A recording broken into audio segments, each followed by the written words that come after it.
Et si l'Ukraine, justement, ne gagne pas cette guerre, c'est le destin de la civilisation occidentale gréco-romaine qui est en jeu, qui est en survie. C'est ça aussi l'enjeu de cette guerre que nous ne comprenons pas souvent en Occident. C'est-à-dire l'Ukraine ne peut et ni ne doit perdre cette guerre. Et nous devons tout faire pour aider l'Ukraine à gagner cette guerre. Lisez la colère des Ukrainiens, parce qu'évidemment tout ça c'est une bonne nouvelle pour Vladimir Poutine et une mauvaise nouvelle pour Kiev.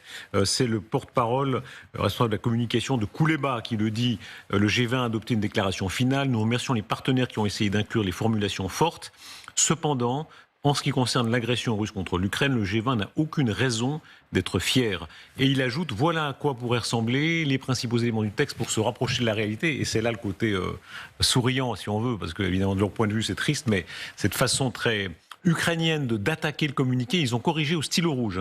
Et voilà, là, ici c'est en anglais, mais voilà, ils corrigeaient toutes les formulations et ajouté surtout le mot Russie. Parce qu'en réalité, effectivement, la Russie est ménagée. Comme si on mettait dans le même sac, ou plutôt dos à dos, le pays agresseur et le pays agressé. Donc, et ça, c'est impardonnable.